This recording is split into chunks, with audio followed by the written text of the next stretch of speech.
Yo, yo, yo, yo, yo, yo, yo, yo, yo, yo, yo, yo, yo, what it do? What it be, y'all? This your boy, Agent A&T, coming to y'all with a Call of Duty Warzone commentary. And I'm doing one on the Underground Queens. I've done a couple Underground Kings video, but today I'm bringing y'all Underground Queen. And I actually debated a lot about who this video should be about. And to me, it just wouldn't be right to not start with the OG queen of the underground, Harriet Tubman. So, for starters, not much is known about Harriet Tubman's birth. The exact date and location are unknown, although it's believed she was born somewhere between 1920 and 1922 in Dorchester, Maryland. And her born name was Arminta Minty Ross, and she would change her name to Harriet to honor her mother sometime after she married John Tubman. But I'll get to more on that in a minute. She was born into slavery, and when she was 6 years old, she was tasked with watching a white woman's baby, and if the baby woke up and cried, she would be whipped. And one time she was whipped so bad it left her permanently scarred. And also, since she was a slave and her parents were slaves, she was tasked with watching her younger siblings as well, So she had to watch, the white people's children, and also kind of had to, be the mom around the house while her parents were out, in the field or whatever. So, despite her mother's hard work on the plantation, the slave master sold 2 of her children to other slave owners. And when an attempt to sell her youngest child, Mama Tubman threatened that whoever walked through the slave quarters in an attempt to take her baby would get their wig split. Thus, the attempted sale was terminated. Now, the beatings that left her scarred and her mother's incident with the slave master gave her the early ideas to run away and seek freedom.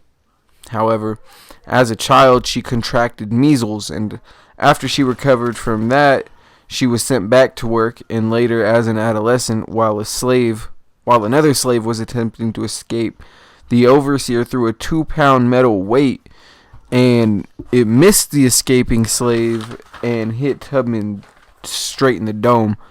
And after this incident, she would frequently have migraines and seizures, and she would pass out, yet she would also she was also conscious during these whole episodes. And some have speculated that she had a temporal lobe epilepsy, and she began to have visions and vivid dreams, which she perceived as messages from God. And she discovered that her original overseer had planned to manumit Harriet and her family when each family member turned 45. However, her new owners had no intentions to uphold this, so I guess a new overseer overtook the plantation. She wasn't sold or anything like that.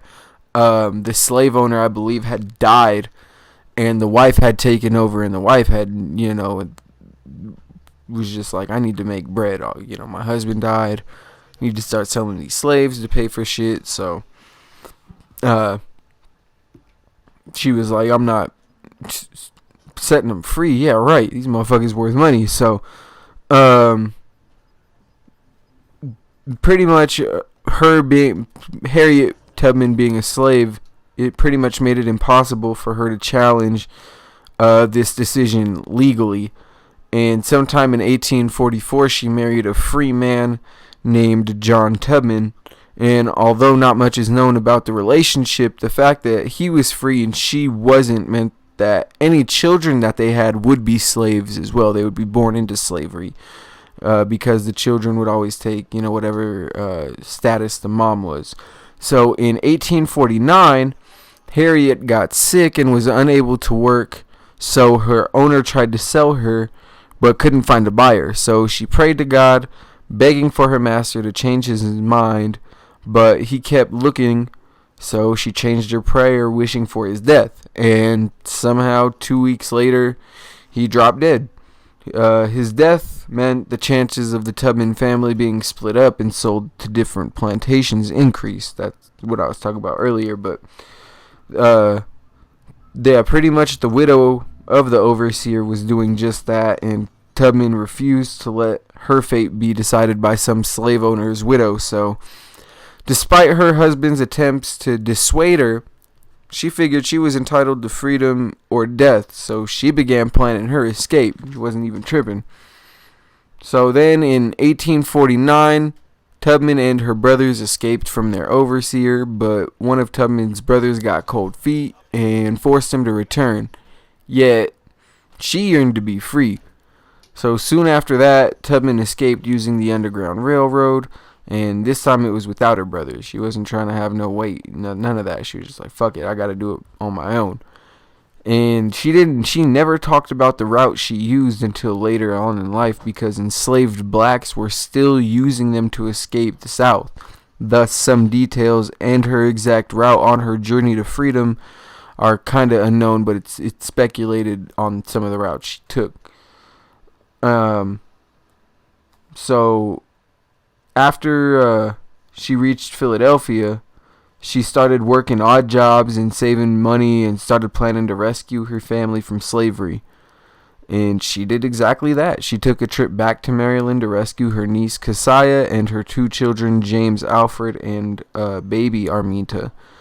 And she did this around 1851, yet the U.S. government had passed the Fugitive Slave Law of 1850, which heavily punished aiding and abetting escaped slaves, even in Union states. And even in Philadelphia, racial tensions were rising as waves of Irish immigrants competed with blacks for work. And after she brought her niece and children to Philadelphia, she returned to Maryland to rescue her brother Moses and 2 other identified men. And in late 1851, she discovered her husband John had remarried, and she was heartbroken. And she even thought about making a scene and thought about going to his house and, cursing him out and all that, but she just decided he wasn't worth it. And she just threw herself into her work pretty much, which was trying to free slaves. So it was kind of a good cause, And in something interesting I found was that during this time, blacks were escaping to Canada because parts of Canada, like Ontario, were part of the British Empire, which had already been working to abolish the British slave trade since the 1830s. So over the next 10 years, she would lead 14 expeditions rescuing her family and around 70 other slaves in total, which included a run-in with Frederick Douglass, who wrote and spoke highly of her and all she did for the abolitionist movement. I mean, she risked her life time after time, dodging slave catchers and their dogs, leading enslaved blacks to freedom. And none of her passengers were on the Underground Railroad were ever captured. She kept that thing on her and made sure of it. In April 1858, Tubman met John Brown, who had plans to attack slaveholders, and although Tubman never advocated for violence against whites, she supported John Brown and even helped him plan the raid on Harper's Ferry. But historians dispute Tubman's whereabouts during the raid, as it's obvious she wasn't there, but whether she was in New York due to her brain injury from childhood, getting treatment for that, or whether she was out public speaking is debated. In 1859, though, Tubman bought a small piece of land in Auburn, New York, which was a hotbed of anti-slavery activity. She used the land to provide pretty much a haven for her family, and it was around this time she was accompanied by an 8-year-old named Margaret, who Harriet claimed was her niece, but some speculate that Margaret may have actually been her daughter, but the exact relationship between Margaret and Harriet is unknown to this day. And in 1860, Harriet would embark on her last journey to free her sister and her children. However, she discovered that her sister had died, and she didn't have the necessary funds to buy her niece and nephew's freedom, despite waiting all night in a snowstorm. So she waited all night in this snowstorm, and so she could, meet up with the children in the morning. And tragically, they never showed up, and to this day, their fate remains unknown. However, Harriet still found a band of escapees and led them to the north instead. She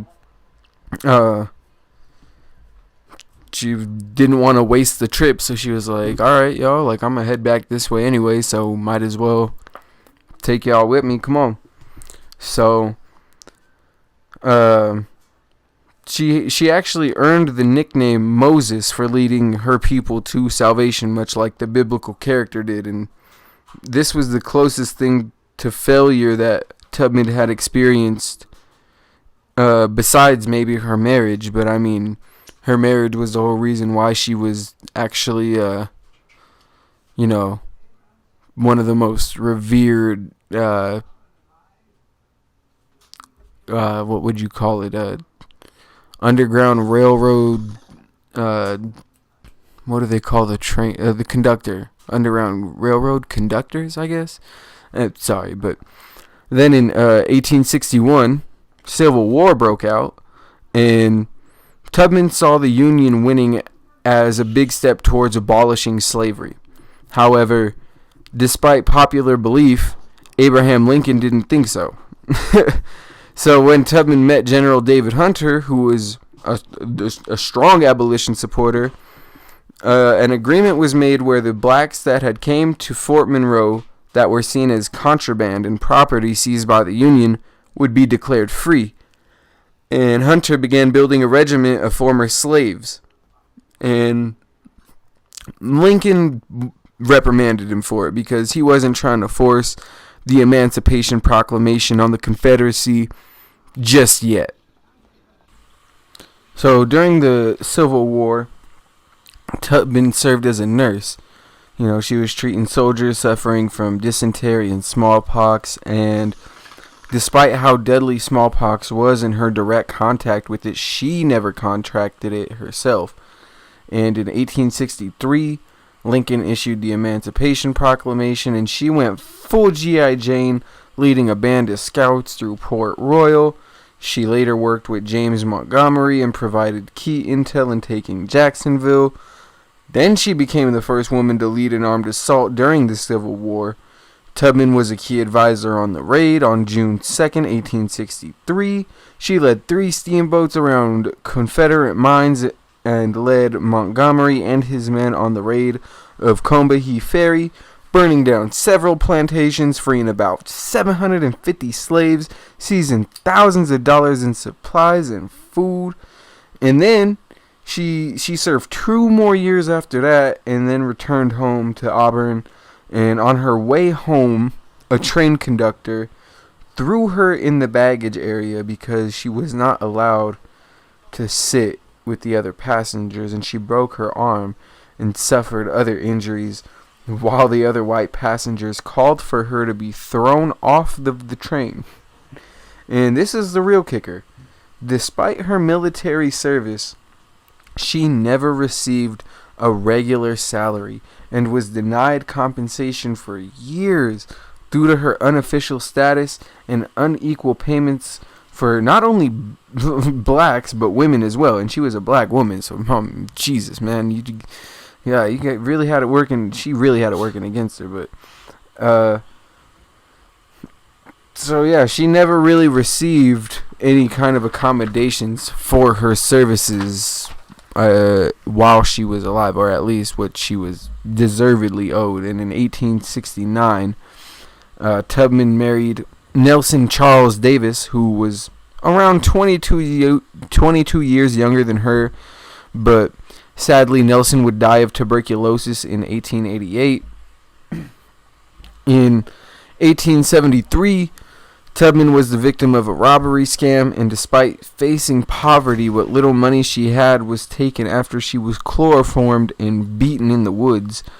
And in 1874, Jerry Hazelton of Wisconsin introduced a bill that would pay Tubman $2,000 for her services as a scout, spy, and nurse in the military. But she would get money for being the widow of a soldier before she got a dime for her own service. Although eventually she would receive military pension regularly before she died, the U.S. government gave her $11,000 after she passed away as back pay as well. And Tubman died in 1913, but not before becoming a key figure in the women's suffrage movement. You know, with Susan B. Anthony and Elizabeth Hawley. Tubman was even a keynote speaker in the first National Federation of Afro-American Women in 1896. And in 1897, there were several events honoring Tubman's life and contributions to the nation. And because her contributions to others left her in poverty, she had to sell a cow to attend these events. Just to, I believe, in order just to be able to pay to take the bus to these events. And it wasn't until the early 2000s that Tubman would even get a biography written on her life and exploits. Yet her name and struggle would be brought up during the civil rights era of the 1960s, as she had gained national fame due to her activism. And even today, Harriet Tubman is a symbol of liberty and freedom. And that's really how she deserves to be remembered, as a queen of the Underground Railroad and the Underground, period. Just Underground, period, and the Underground Railroad. But y'all know what I mean. But yeah, hope y'all enjoyed the video. You see me, this is probably one of the best Warzone games I played. I'm not gonna lie, y'all, I'm trash. I only got one dub, and that was in like, I think I don't even think it was season 1 yet. It was ridiculous. I think it was still the beta or something. Yeah, don't really play this a lot, but I mean, I'm trying to get back into it, y'all. Don't trip. I'm trying to get back on track, back on schedule. So go ahead and, like I said, leave a like. Go ahead and sub and ring the damn bell, and stay tuned, because I got more hot content dropping soon. So yeah, be safe out there, y'all. Don't get smoked. Go ahead and maybe leave a comment on maybe some other maybe women in history that aren't well known but have contributed a lot, kind of. Well, not kind of. They have contributed a lot. Yeah. So I already got 2 others. I'm probably gonna do Sacagawea, and I believe there's another. There's like this Greek. I think her name is Hypatia. I think I have to do more research on her, but she was dope. She literally got stoned because she was smarter than all these men. So they stoned her ass because, you know, they couldn't take it. They were like, yeah, this bitch is smart. She a witch. Kill her. Just how it went back in the day. So yeah, might probably do her and Sacagawea next. But if y'all got any suggestions, or, you know, just notes in general, any, you know, take any kind of comment. Really, I'm down for discussion, down for criticism, and, you know, maybe praise. I don't know. But yeah, got a couple minutes left on this video, like 3, but you see me, I'm hiding. I know you get shot in the back. Motherfuckers hiding with snipers and shit. Man. I thought Call of Duty, the players back in the day were toxic. Jesus Christ. The play styles now are just... Especially with the mount. My God. UFC could not fuck with the mount in this game. Like, for real.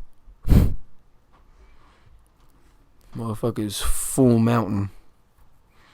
Like they're fucking Lyoto Machida or something. Whole game right behind the wall. But you see me, I'm over here. Like, okay, ring closing. See, motherfuckers who play the edge, I noticed that's the motherfuckers who stay around the longest, because I think I believe I die from a motherfucker playing the edge better than I was, and I thought I was playing the edge pretty fucking well, if you ask me. Over here, like, okay, safe zone. That's what we do. Got about a minute left. I think I leave it like the 30-second mark. I was like, I gotta get going around this motherfucker. And this is kind of where I fucked up too. I was like, even if I die, I gotta get this little challenge with my guy, and I had no more shields left. It was probably not my finest hour. I'm not going cap with y'all, but I mean, oh well. And I had the dead silence too. I don't even think I used the dead silence before I died, but I was like, okay, that gotta be 7 seconds. I got 1.5 little things. I'm gonna try and smooth maneuver around. I got like 15 seconds. Gotta go fast, but not too fast, because motherfuckers be playing the ledge and the edge like it's a fucking Rakim joint.